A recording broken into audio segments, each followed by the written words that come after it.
আসসালামু আলাইকুম। সম্মানিত দর্শক, আশা করি আপনারা সবাই ভালো আছেন।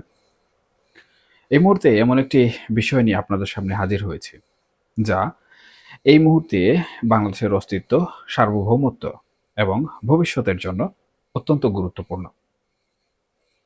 দেশের পরিস্থিতি আপনারা সবাই দেখছেন, অনুভব করছেন। প্রতিনিয়ত খবরের শিরোনাম পাল্টাচ্ছে।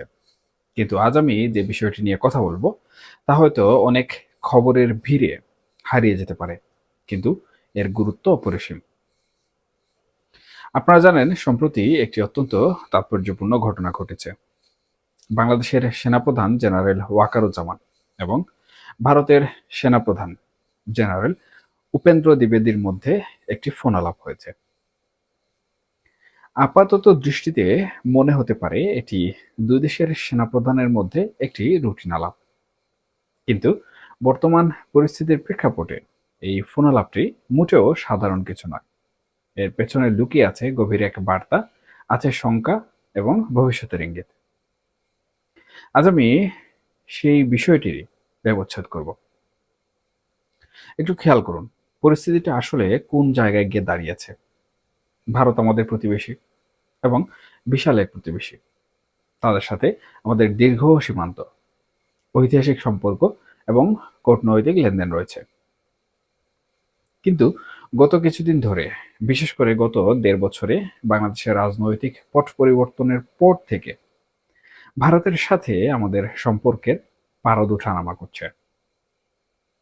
সাম্প্রতিক সময়ে বাংলাদেশে ভারত বিরোধী মনোভাব এবং কর্মকাণ্ড যে হারে বেড়েছে, তা দিল্লির মাথা ব্যথার কারণ হয়ে দাঁড়িয়েছে।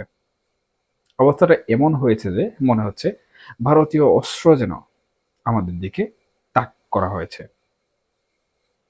এখন প্রশ্ন হলো, হঠাৎ দুই সেনাপ্রধান কেন কথা বললেন এবং কি কথা হলো তাদের মধ্যে?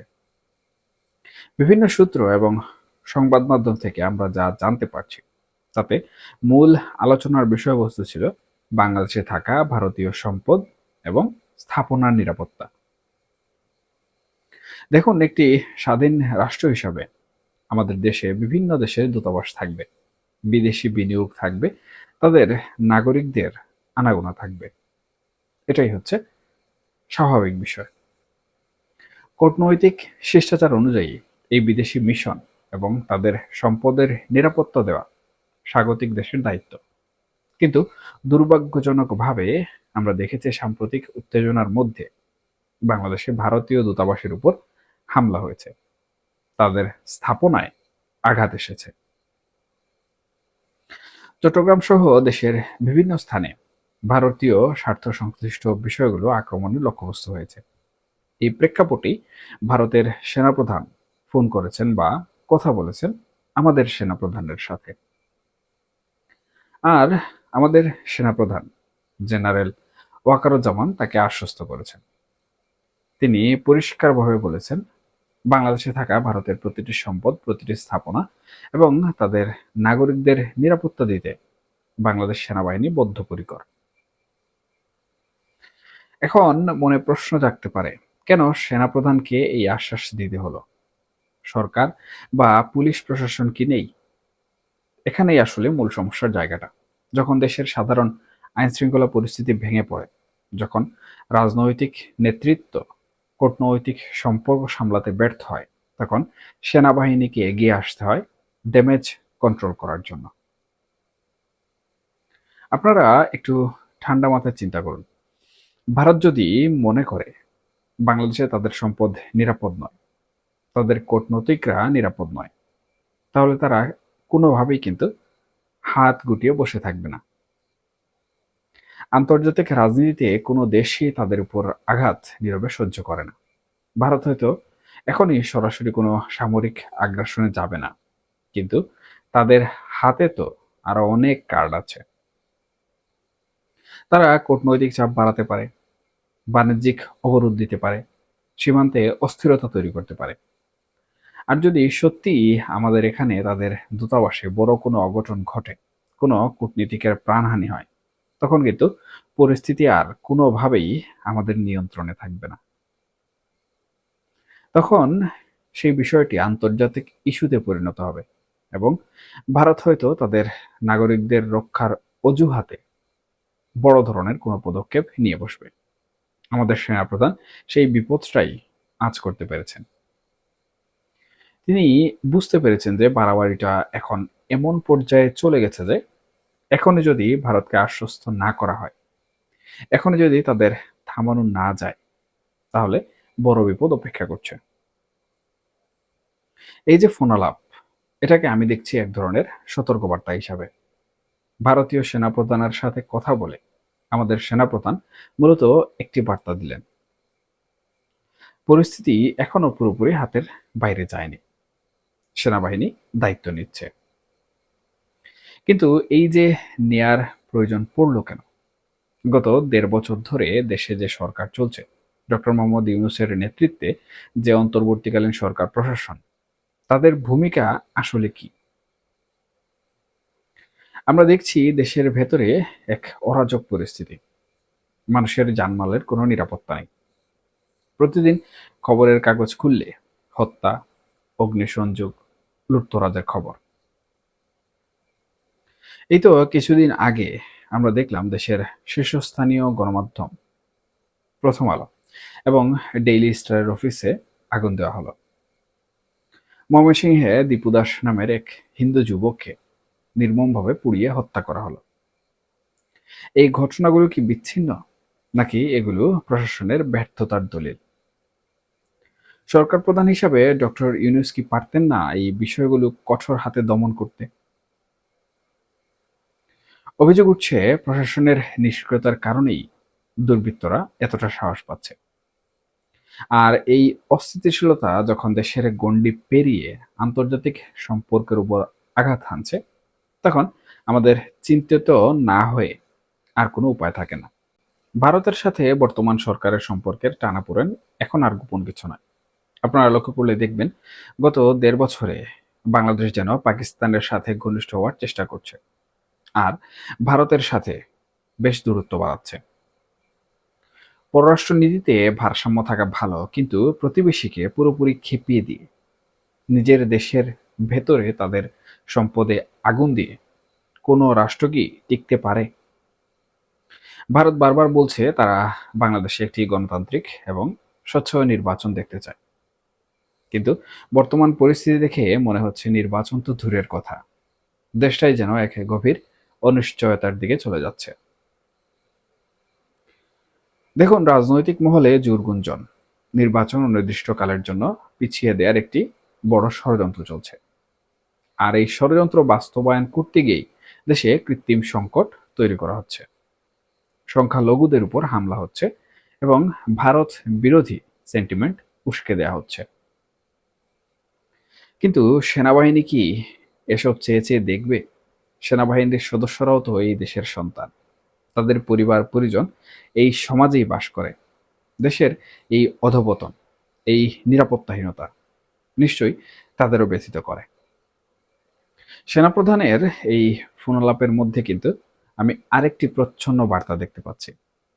তিনি যখন ভারতকে আশ্বস্ত করেছেন যে দেশে যাই হোক, আমরা আপনাদের সম্পদ রক্ষা করব, এর মানে হলো তিনি হয়তো বর্তমান সরকারের উপর কোনোভাবেই আর ভরসা রাখতে পারছেন না। তিনি স্পষ্টভাবে বুঝিয়ে দিতে চাচ্ছেন, রাজনৈতিক সরকার ব্যর্থ হলেও প্রতিষ্ঠান হিসাবে সেনাবাহিনী এখনো দাঁড়িয়ে আছে এবং তারা তাদের দায়িত্ব পালন করবে। এখন প্রশ্ন হলো, সেনাবাহিনী কি শুধু ভারতীয় সম্পদই রক্ষা করবে, নাকি বাংলাদেশের ১৮ কোটি মানুষের জানমাল রক্ষার দায়িত্ব কাঁধে তুলে নেবে? দেখুন, ৫ আগস্টের পরিবর্তনের পর মানুষ সেনাবাহিনীর দিকে তাকিয়েছিল। মানুষ ভেবেছিল এবার হয়তো দেশে শান্তি ফিরবে, কিন্তু আজ ১.৫ বছর পর মানুষ হতাশ। মানুষ দেখছে এক স্বৈরাচার গিয়ে এক ধরনের অরাজকতা শুরু হয়েছে। এই অবস্থায় সেনাবাহিনীর ভূমিকা নিয়ে প্রশ্ন ওঠা স্বাভাবিক। সেনাপ্রধান জেনারেল ওয়াকারুজ্জামান কি কেবল কূটনৈতিক ফোনালাপেই সীমাবদ্ধ থাকবেন, এমন প্রশ্ন উঠছে, নাকি দেশের অভ্যন্তরীণ শান্তি ফিরিয়ে আনতেও কঠোর পদক্ষেপ হাতে নেবেন?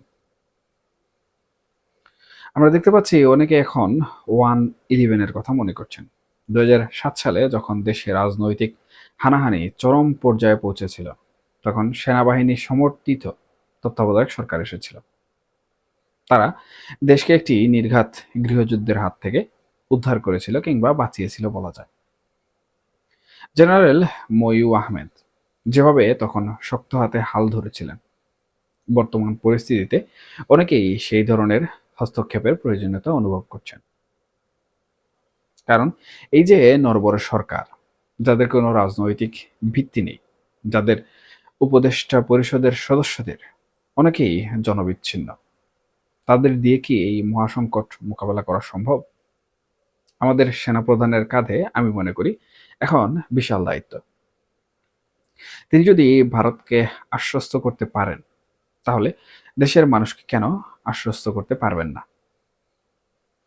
দেশের প্রত্যেকটি ইঞ্চি মাটি রক্ষার শপথ নিয়ে তারা সেনাবাহিনীতে যোগ দিয়েছেন। আর যদি অভ্যন্তরীণ কুন্দল এবং প্রশাসনিক ব্যর্থতার কারণে দেশের সার্বভৌমত্ব হুমকির মুখে পড়ে, তাহলে সেই দায় সেনাবাহিনী এড়াতে পারে না। ভারতীয় সেনাপ্রধানের সাথে কথা বলে তিনি সাময়িক উত্তেজনা হয়তো কমালেন, কিন্তু মূল সমস্যার সমাধান তো হলো না। এখন প্রশ্ন আসতে পারে, মূল সমস্যা কি? মূল সমস্যা হলো দেশের অভ্যন্তরে আইনের শাসনের অভাব, বিচারহীনতা এবং উগ্রবাদী গোষ্ঠীর ব্যাপক আস্ফালন। আমরা চাই না বাংলাদেশ কোনো সংঘাতের দিকে যাক। আমরা চাই না ভারতের সাথে আমাদের যুদ্ধ বাতুক বা সম্পর্ক নষ্ট হোক। কিন্তু সেটা নিশ্চিত করতে হলে আগে নিজেদের ঘর সামলাতে হবে। নিজের ঘরে যদি আগুন জ্বলতে থাকে, তাহলে প্রতিবেশীর সাথে সম্পর্ক ঠিক করা কঠিন। ডক্টর ইউনূস সরকারের উপর মানুষের আস্থা তলানিতে ঠেকেছে। তারা নির্বাচন দিতে পারছে না, অর্থনীতি সচল করতে পারছে না, এমনকি আইন শৃঙ্খলাটাও রক্ষা করতে পারছে না। উল্টো তাদের সময়েই সাম্প্রদায়িক সম্প্রীতি নষ্ট হচ্ছে, যা ভারতের মতো দেশকে আমাদের বিরুদ্ধে খেপিয়ে তুলছে। তাই আমি মনে করি সময় এসেছে সেনাবাহিনীর কঠোর হওয়ার। শুধু ফোন আলাপে কাজ হবে না, মাঠ পর্যায়ে অ্যাকশন অবশ্যই দরকার।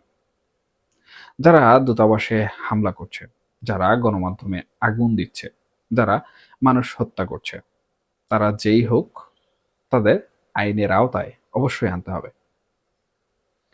আর যদি বর্তমান বেসামরিক প্রশাসন সেটা করতে ব্যর্থ হয়, তাহলে সংবিধান অনুযায়ী এবং জনগণের জানমালের নিরাপত্তার স্বার্থে সেনাবাহিনীকে আরো প্রত্যক্ষ ভূমিকা পালন করতে হতে পারে। ইতিহাস সাক্ষী, যখনই বাংলাদেশের অস্তিত্ব সংকটে পড়েছে, আমাদের দেশপ্রেমিক সেনাবাহিনী এগিয়ে এসেছে। আজকেও আমি মনে করি দেশ এক মহাসংকটের সন্ধিক্ষণে। একদিকে ভারতের রক্তচক্ষু, অন্যদিকে দেশের ভেতরে অরাজকতা। এই দুইয়ের মাঝখানে দাঁড়িয়ে বাংলাদেশকে রক্ষা করার দায়িত্ব এখন অনেকটাই সেনাবাহিনীর উপর বর্তায়। পরিস্থিতি কিন্তু খুব দ্রুত পাল্টাচ্ছে। আগামী দিনগুলোতে কি হবে তা এখনই নিশ্চিত করে বলা কঠিন। তবে এটা নিশ্চিত যে বর্তমান অবস্থা বেশি দিন চলতে পারে না। এটা পরিবর্তন হবে এবং একটা পরিবর্তন আসতেই হবে। সেটা নির্বাচনের মাধ্যমে হোক অথবা অন্য কোনো প্রক্রিয়ায়। তবে আমরা চাই সেই পরিবর্তন হোক শান্তিপূর্ণ এবং দেশের মঙ্গলের জন্য। তাই আমাদেরকেও অনেক বেশি সচেতন হতে হবে, সজাগ থাকতে হবে। দেশের স্বার্থে, দেশের মঙ্গলের স্বার্থে আমাদের ঐক্যবদ্ধ থাকতে হবে। সবাই ভালো থাকবেন, সুস্থ থাকবেন। এখনকার মতো এ পর্যন্তই। আল্লাহ হাফেজ।